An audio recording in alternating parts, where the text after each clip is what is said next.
Amados hermanos, por la gracia de Dios estamos despiertos a un nuevo día.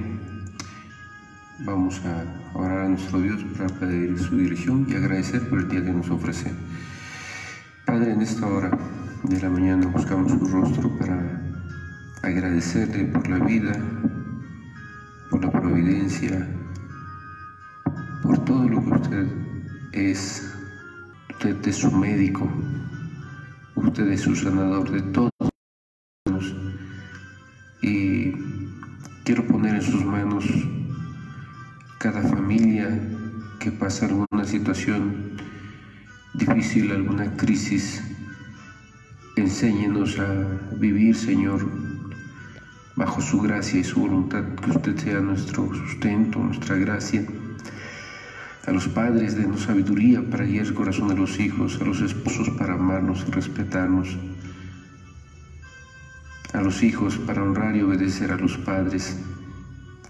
Señor, a los hermanos para amarnos, comprender todos que vivimos bajo su gracia. Cada momento es una oportunidad que usted nos da.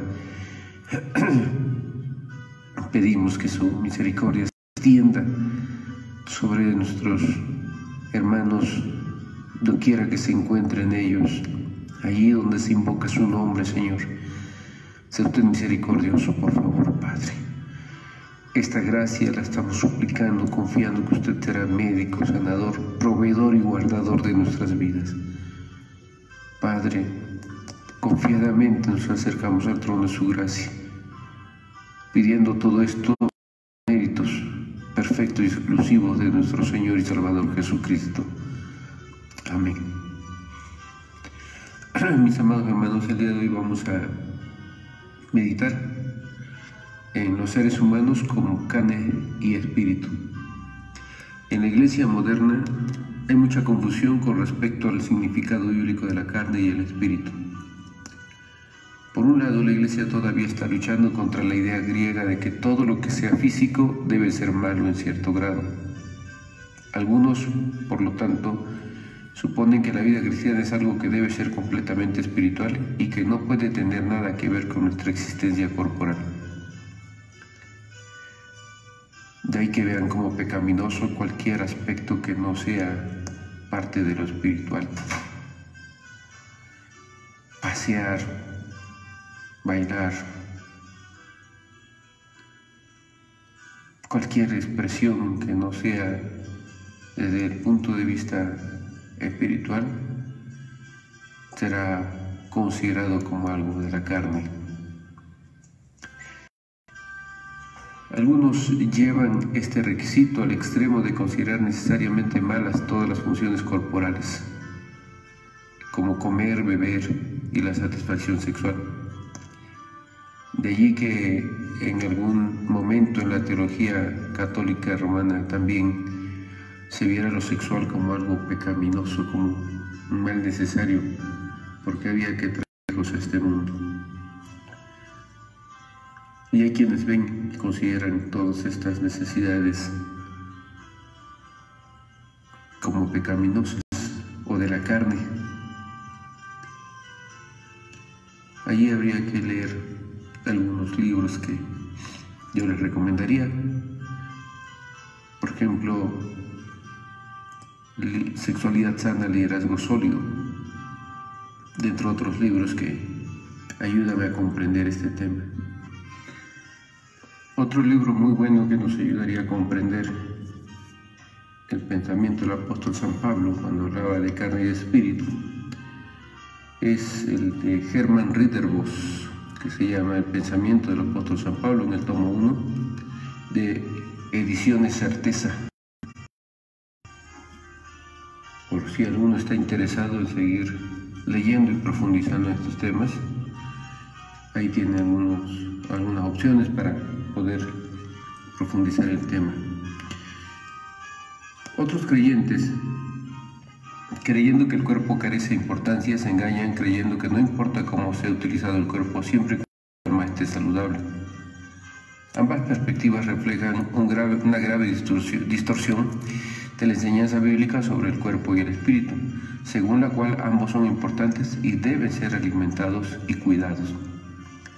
Surge un segundo problema cuando se hace una diferencia demasiado marcada entre los carnales y los cristianos espirituales.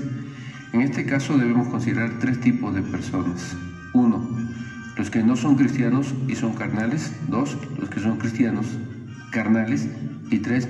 Los cristianos llenos del Espíritu. Si pensamos en un cristiano carnal como en una persona totalmente vacía del Espíritu Santo, entregada a un estilo de vida completamente carnal, no estamos hablando de un cristiano carnal, estamos hablando más bien de alguien que ni siquiera ha sido regenerado, alguien que no es cristiano. Una persona puede profesar ser cristiano y seguir siendo completamente carnal, haciendo de su profesión una mentira. Un cristiano completamente carnal es una contradicción. Todos los cristianos han sido llenos por el Espíritu. Ahora, la plenitud del Espíritu puede ser de menor o mayor grado porque los cristianos varían entre sí. Todo depende si se han entregado al Espíritu, porque se han entregado al Espíritu en distinto grado. Pero el Espíritu habita dentro de todos los cristianos. El apóstol Pablo habla sobre una lucha o conflicto que el creyente experimenta entre la carne y el espíritu. Al hacerlo, Pablo no está enseñando un dualismo o una falta de armonía entre el cuerpo y el alma. El conflicto descrito por Pablo puede ser reducido a una lucha entre los deseos o apetitos físicos y las virtudes espirituales. El conflicto es más profundo que eso. La palabra sark, carne, es a veces utilizada en el Nuevo Testamento como un sinónimo virtual de cuerpo, soma. Sin embargo, cuando esta palabra es usada en claro contraste con espíritu, neuma, suele referirse a algo diferente del cuerpo físico. La carne en dicho caso suele referirse a la naturaleza corrupta de los humanos caídos. Cuando el Espíritu Santo nos regenera y nos convertimos en nuevas criaturas en Cristo, el poder de nuestra naturaleza caída, la carne, es conquistada pero no destruida. Como la santificación consiste en un proceso que dura toda la vida, entonces los cristianos estamos inmersos en una lucha diaria con la naturaleza mientras buscamos crecer en el Espíritu y en la gracia. Hay una gran diferencia entre lo que se plantea hoy con los movimientos neocarismáticos de la guerra espiritual, donde se ata, se cancela, se decreta, etc. Estos conceptos no son bíblicos y donde también muchos pecados se los imputan a demonios, el demonio de la lujuria, el demonio del adulterio, el demonio de la ira, y dejan en completa irresponsabilidad al ser humano en cuanto a su naturaleza caída. Santiago diría que esas pasiones son las que combaten dentro de nosotros. Pero bienaventurado el que soporta la prueba.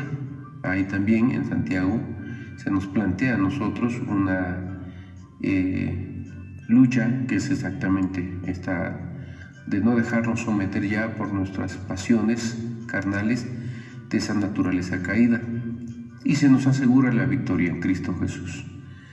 La vieja persona tiene que morir día a día, mientras que la nueva persona en Cristo se va fortaleciendo por el Espíritu Santo que mora en nosotros. El Espíritu que nos ha dado su palabra y nos ha sellado será quien realmente prevalezca en esta lucha. Tenemos que creerlo, porque no estaríamos a merced de nuestras pasiones, de nuestra carne corrompida, y nos sentiríamos frustrados. Nadie podría realmente salir victorioso, pero gloria a Dios que nos ha dado su Espíritu. Pablo diría en 2 Timoteo 1:7 que Dios no nos ha dado espíritu de cobardía, sino de poder, amor y dominio propio. Entonces ya no estamos a merced de todo ese sistema de corrupción, sino que el Espíritu nos va renovando de día en día. Mientras tanto, entonces, la lucha puede ser muy intensa. Los cristianos deben seguir luchando contra el pecado y la tentación. La conversión nos libera del control total de la carne, pero no nos perfecciona. Esta lucha entre la vieja persona, la carne, y el Espíritu continúa hasta nuestra muerte. Después de la muerte hemos de ser glorificados. La carne será completamente aniquilada y la nueva persona será completamente purificada. Así que usted ya sabe que todos los días se levanta buscando que el Espíritu de Dios completamente la totalidad de nuestro ser, de tal manera que nuestra carne vaya muriendo día a día y se renueve el hombre nuevo en Cristo Jesús. La plenitud de esto llegará cuando nos toque el paso final de la muerte. Allí venceremos, como Pablo expresara en 1 Corintios 15, ¿verdad? ¿Dónde está, oh muerte, tu aguijón? ¿Dónde está el poder de la carne? Ahí será derrotado completa y absolutamente. Como resumen de este día, diremos que la Biblia rechaza la noción griega que considera el cuerpo intrínsecamente malo. Los cristianos no deben ni despreciar ni exaltar el cuerpo. El cuerpo y el alma tienen necesidad de santificación. Ningún cristiano puede ser completamente carnal ni completamente libre de la carnalidad. El Espíritu Santo habita en todos los cristianos. La lucha entre la carne y el Espíritu no es un conflicto entre el cuerpo y el alma, sino un conflicto entre nuestra naturaleza de pecado caída, la vieja persona, y nuestra naturaleza regenerada, la nueva persona. La lucha entre la carne y el Espíritu continúa durante toda la vida del cristiano hasta su glorificación, y esto se da cuando morimos. Los pasajes bíblicos para la son Mateo 26, 36 al 41, Romanos 7, 13 hasta el capítulo 8, verso 17, San Juan 3, 16, Efesios 2, del 1 al 3 y 1 Pedro 2, 11. El Señor les bendiga, mis hermanos, su gracia sea con cada uno de nosotros y su Espíritu nos sustente para levantarnos victoriosos todos los días en el nombre de Cristo. Y si hubiéramos pecado, no se quede allí. Abogado tenemos para con el Padre a Jesucristo el justo, de tal manera que nuestra nueva vida no es quedar en la condición postrada del pecado, sino de día en día renovarnos en Cristo Jesús. Les mando un fuerte abrazo y sigamos orando, sigamos siendo fieles al Señor. Si Dios lo permite, mañana continuamos con nuestras reflexiones.